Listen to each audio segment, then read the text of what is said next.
Want to check the stream?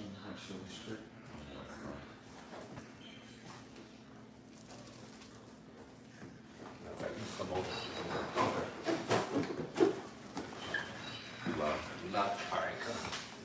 All right, Shalom. Shalom. All right. Before we get started, we want to give all the glory and honor to Yahweh, Ba'Shem, Yahushai, Ba'Shem, Rakakodash. All right, double honors unto our apostles and others, a great millstone.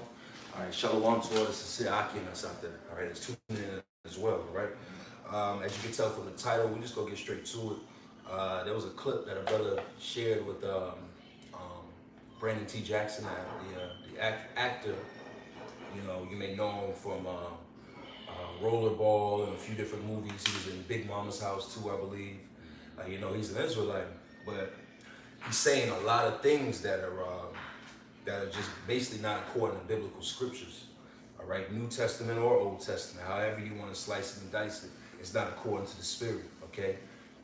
He made a few points recently. What were some of the points he said? The gathering. The gathering, yeah. He said that Israel pretty much is not moving in the right spirit, and then he had made the point too about he wants Israel to unite, and he don't want no scripture evidence of why Israel should not unite, which Which is totally off. He's under the premise that it's basically kingdom over everything. Like everyone's supposed to put their differences aside. Like he said, I don't want it. You know, it ain't about no doctrine. It ain't about this. It ain't about that. Mm-hmm. Well, it is. It is. The kingdom, matter of fact, if somebody want to hold that, was that in Luke? The kingdom of heaven is within you. But if somebody got that in Matthew, let's go ahead and start with that Matthew 22. Okay. This is quick. This is right to the point.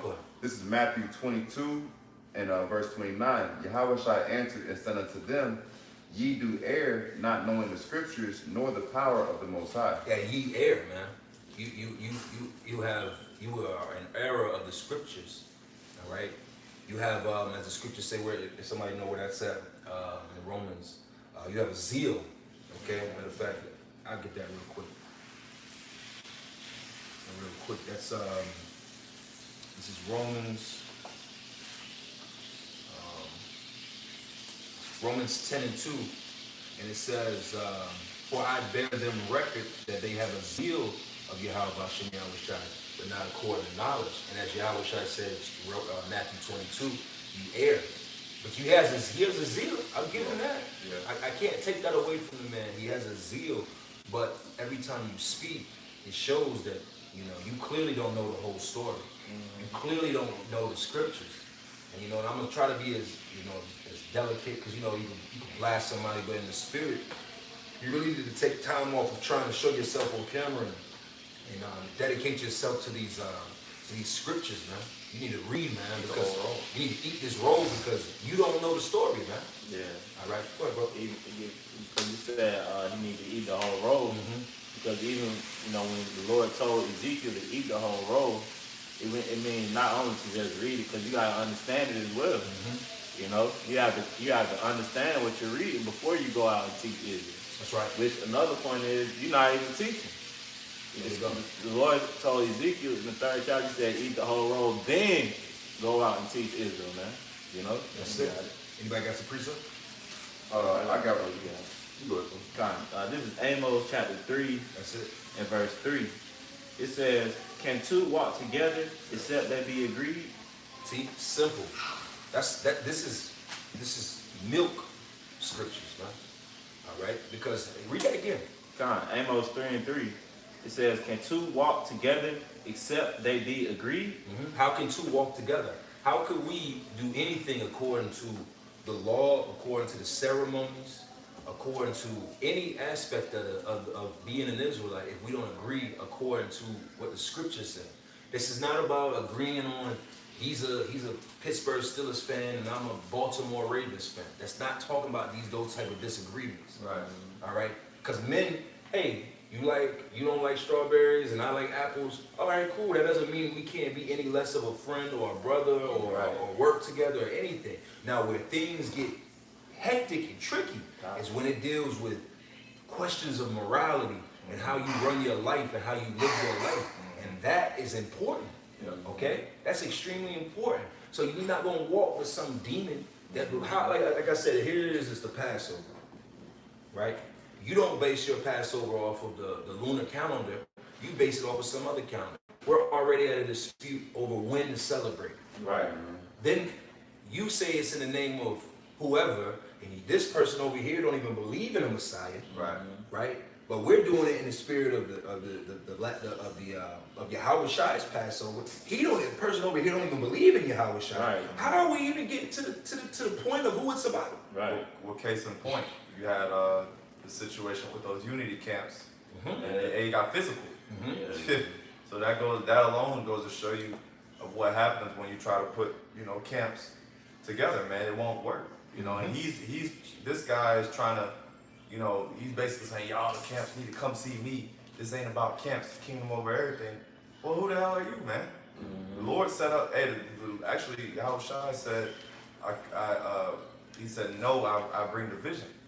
So he's not coming to bring peace. And we're going to get that. We're going to get that too. Somebody get 2 Corinthians 6 and 14. Oh, yeah, that's the spirit. Like I said, and these aren't precepts that need heavy breakdowns. Right. These are heavy hitters, but you have to understand these. So whether you want to hear these precepts or not, we're going to use these because this is edifying. Bring it up. This is the book of 2 Corinthians chapter 6 and verse 14. It says, "Be ye not unequally yoked together with unbelievers." See, so somebody in this room that I just created with a bunch of beliefs, somebody's a true believer. Matter of fact, when you get John 4, and I want to say 12, is it John 4 and 12 or 4 and 22? I get numbers sometimes. John 4 and You serve your truth to the spirit. Yeah, like 12. Oh, okay. Just literally went past it. Okay. 22. Yeah, it's John 4 and 22. It says, "Ye worship, ye know not what we." Salaki, 12. Go back. 12. Okay. I think it is 12. It might be 22. 22 and 23. I think 22 goes into it. Yeah. Okay, Yeah, 23. Yeah. Yep. It says, "Ye worship, ye know not what we know what we worship, for salvation is of the Jews. But the hour cometh, and now is, when the true worshipers shall worship the Father in spirit and in truth." In spirit and in truth.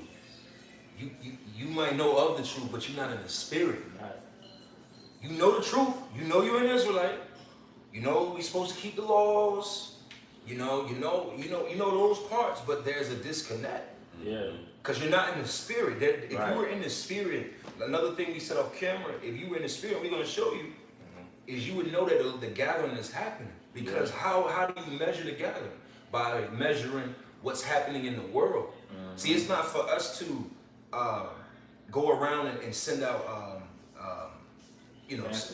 pamphlets and certain survey cards and fill this out and let us know that it's a census, man. We're not census. Knock on doors and what do you knock off on the block? What do you knock off on your application? Right. That's not our job, okay? It's a little bit more. Go ahead. It says, "For the Father seeketh such to worship him. The Most High is a spirit, and they that worship him must worship him in spirit and in truth." That's it right there. Must. You must worship him in spirit and in truth. But if I can add on to your point, because the scriptures speak about everything being done decently and in order. Like we were speaking before we got on the camera, it's an order that the Lord set up, and you're not willing to come up under. You're not willing to be taught by the man who set the trail before you. Yeah. You just want to come in and just have that glory.